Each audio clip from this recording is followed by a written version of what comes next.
지난주에 국가적으로 큰 사건이 일어났습니다. 그래서 지금도 또 한동안 계속해서 나라가 굉장히 혼란스러울 것 같습니다.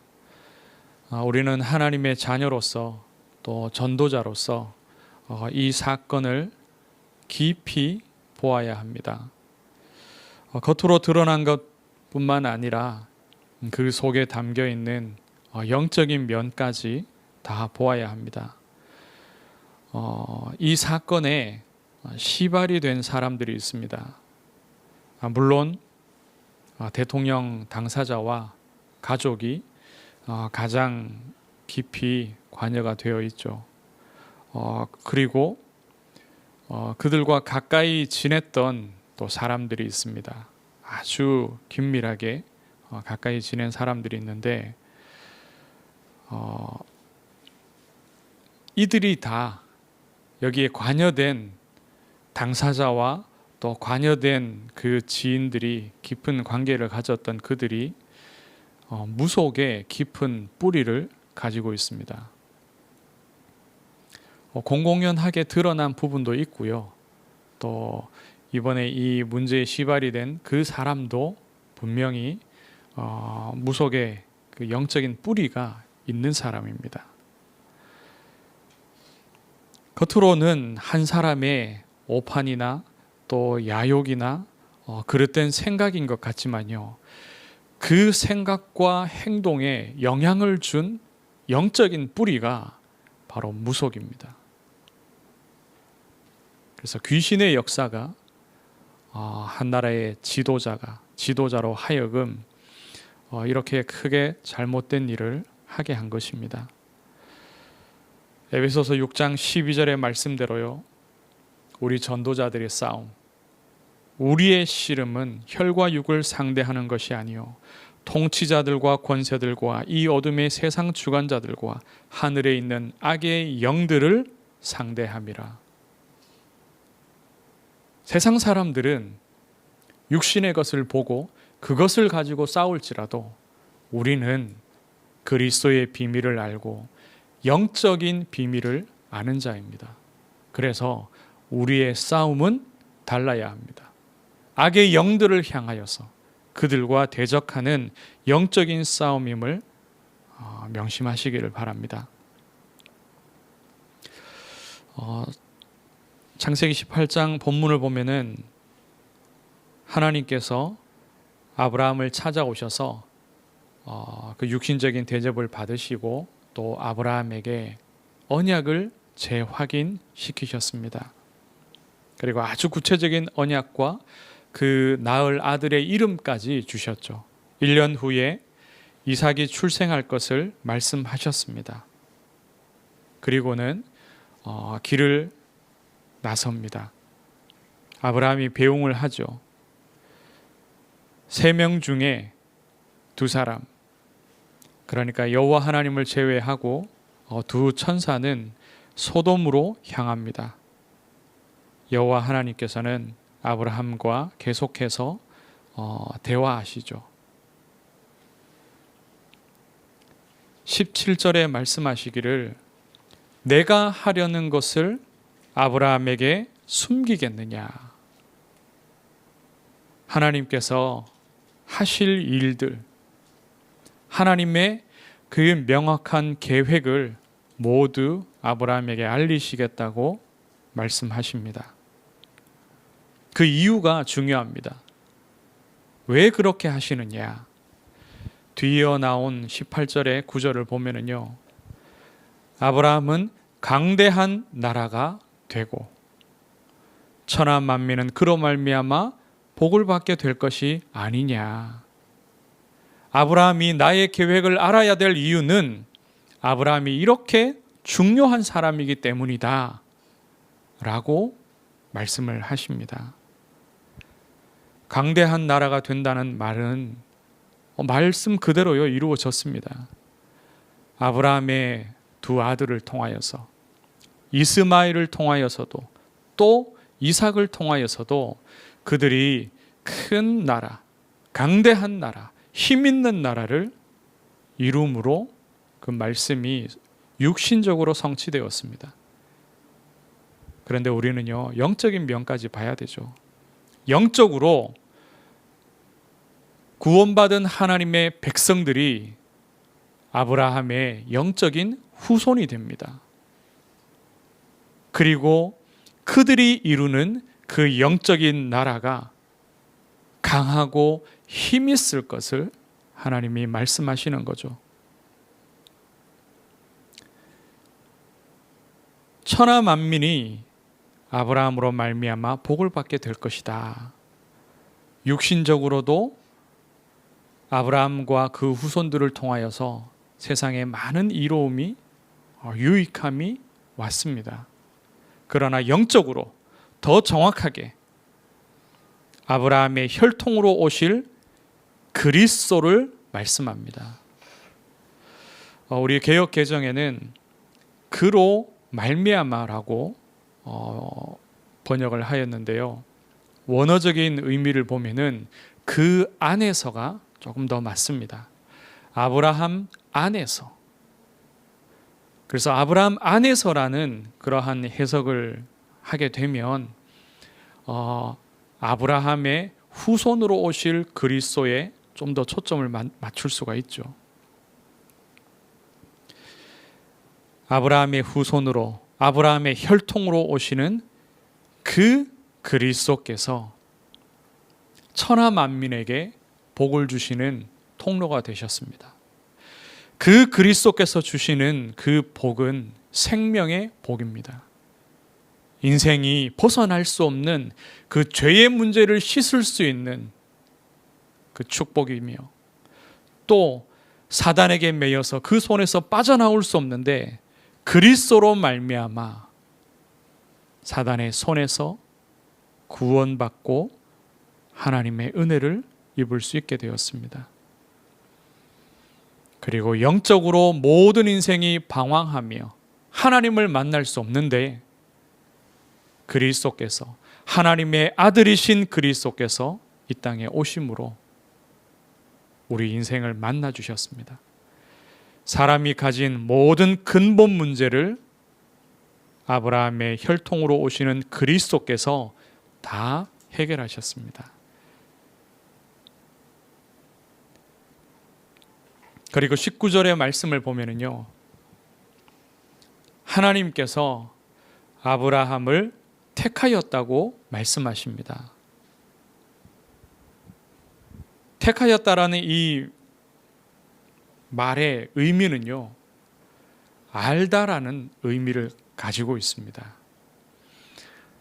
어쩌다 보니 아브라함이라는 사람이 택하여진 게 아니라 하나님께서 처음부터 아브라함이라는 이 한 사람에 대하여서 다 아시고 그를 택하여 부르신 겁니다.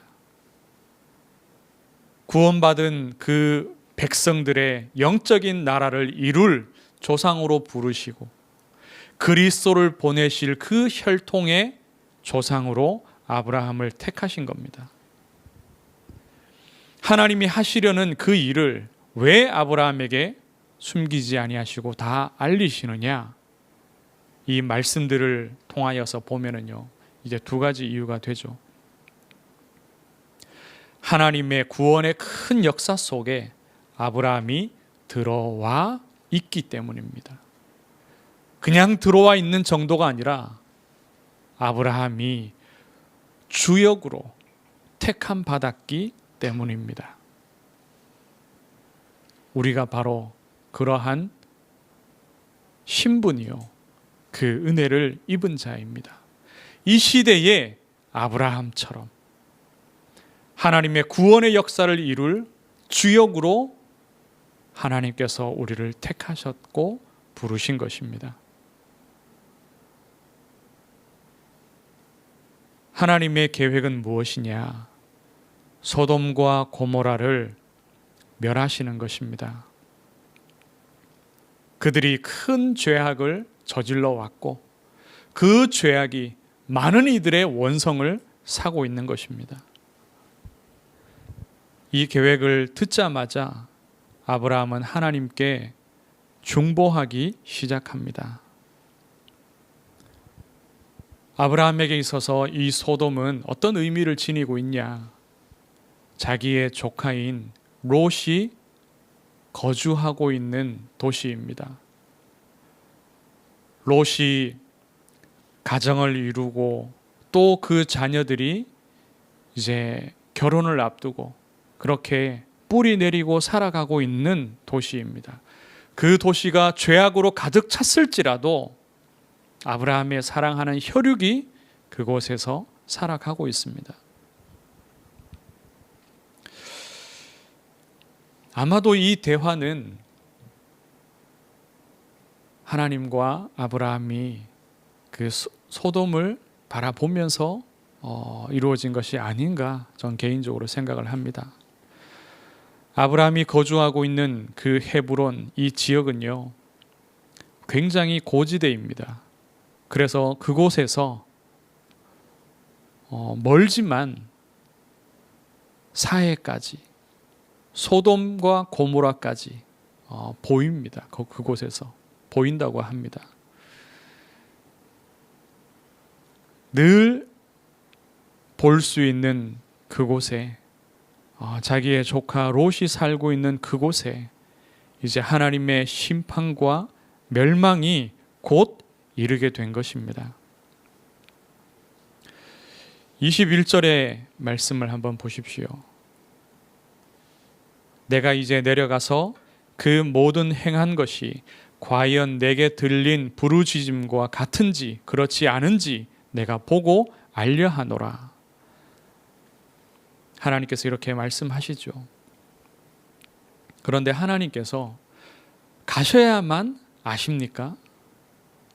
가시지 않고도 그 원성을 들으셨고 다 알고 계십니다.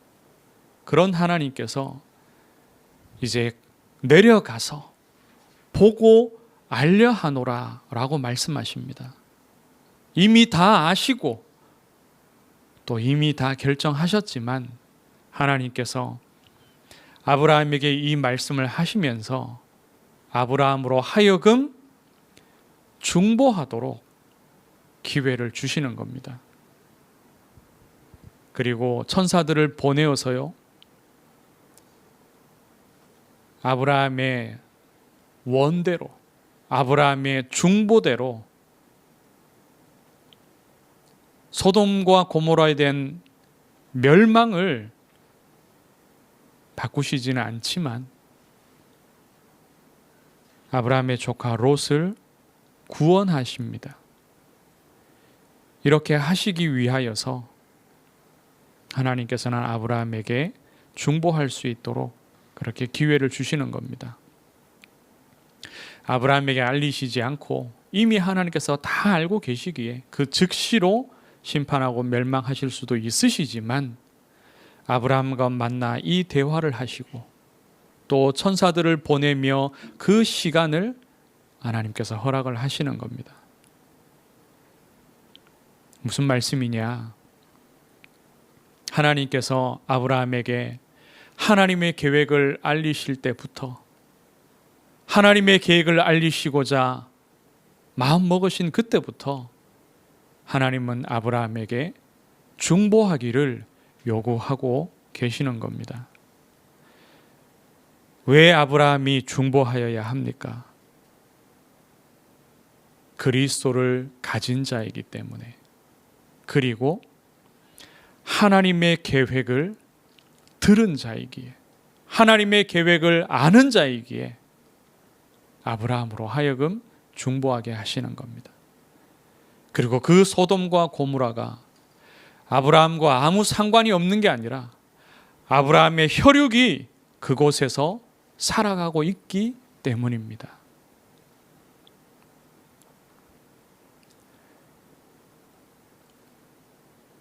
하나님이 우리에게 이 중보를 요구하십니다. 이 나라에 큰 사건이 일어났습니다. 그런데 이 사건의 영적인 배경을 아는 자가 누구입니까? 바로 우리입니다. 하나님이 이 사건을 허락하시고 그리고 하나님이 이루어 가시는 그 모든 일의 배경에는 영적인 일이 있기 때문입니다. 하나님께서 이 일을 우리에게 알게 하셨고, 이 일을 두고 기도할 수 있는 그리스도의 권세가 우리에게 있습니다. 그리고 이 나라와 이 민족이, 이 땅의 나라들이 우리와 상관없는 것이 아니라 내 혈육이요, 내 가족이기 때문입니다. 아브라함은 간절하게 기도했습니다. 25절에 보면 감히 하나님 앞에서 부당하다라는 말을 2번이나 사용합니다. 하나님이 이리 하시면 부당하지 않습니까? 부당하지 않습니까? 2번이나. 얼마나 아브라함의 마음이 간절하고 급한지를 알 수 있습니다. 27절에 보면 나는 티끌이나 재와 같사오니 감히 주께 아뢰나이다. 아브라함의 간절한 마음이 또 드러납니다. 그리고 의인의 수를 줄여가면서 하나님께 간청하기를 무려 6번이나 합니다. 아브라함의 중심이죠. 우리가 이와 같은 마음으로, 이와 같은 자세로, 중심으로 하나님 앞에서 이 나라와 민족을 두고, 이 지역을 두고, 그리고 멀리 온 나라와 족속들을 두고 우리가 중보해야 할 것입니다. 그리고 우리는 하나의 사명을 더 받았습니다. 직접 이 그리스도를 증거하는 전도의 사명도 하나님께서 우리에게 주셨습니다. 소돔과 고모라에는 전도자인 롯이 이미 들어갔지요. 그리고 하나님의 심판은 급하여서 이제 다음 날이면 바로 그 계획이 이루어질 것입니다. 그러나 우리에게는 아직 시간이 있으며 또 하나님께서 우리에게 직접적으로도 말씀하셨습니다. 모든 민족에게 가라. 그리고 땅끝까지 이르러 이 복음을 증거하라고 말씀하셨습니다. 이 일을 위하여서 하나님의 영이 우리와 함께 하시는 것입니다. 하나님의 심판이 이르기 전에, 그리스도께서 다시 오시기 전에 천국 복음을 모든 민족에게 증거할 수 있도록 하나님이 우리에게 명령하시고 또 그 일을 이루기 위한 모든 것을 우리에게 허락하셨습니다. 말씀을 맺습니다. 하나님이 하시려는 일을 아브라함에게도 그리고 우리에게도 다 말씀하셨습니다. 그래서 하나님이 우리에게 명하신 것이 무엇이냐? 너는 중보하고 전도하라. 증거하라. 기도 속으로 깊이 들어가게 되기를 원합니다. 앞으로 이 나라가 또 우리나라뿐만 아니라 온 세상과 나라들이 더 혼란해질 것입니다. 많은 고통이 임할 것입니다. 그러나 우리는 중보하고 간절히 구하고 그리고 이 그리스도의 복음을 전하기 위해서 애쓸 것입니다. 하나님의 은혜가 임하여서 우리에게 맡기신 이 일이 우리를 통하여서 다 이루어지기를, 또 우리 교회를 통하여서 이루어지기를 주의 이름으로 축원합니다. 하나님, 은혜를 감사합니다. 우리를 택하여 부르시고 세우시고 이 복을 주시며 하나님 중보하고 전도할 수 있도록 사명 주심을 감사합니다. 우리가 능히 이 일을 감당하도록 하나님의 은혜를 부으시고 성령으로 충만히 역사하여 주옵소서. 이 나라에 영적인 흑암의 역사들이 그리스도 앞에 무너지도록 하나님 그 은혜를 허락하여 주옵소서. 우리 모든 전도자들을 깨우시며 일으켜 세우시고 기도하게 하옵소서. 살아계신 예수 그리스도 이름으로 기도드리옵나이다. 아멘.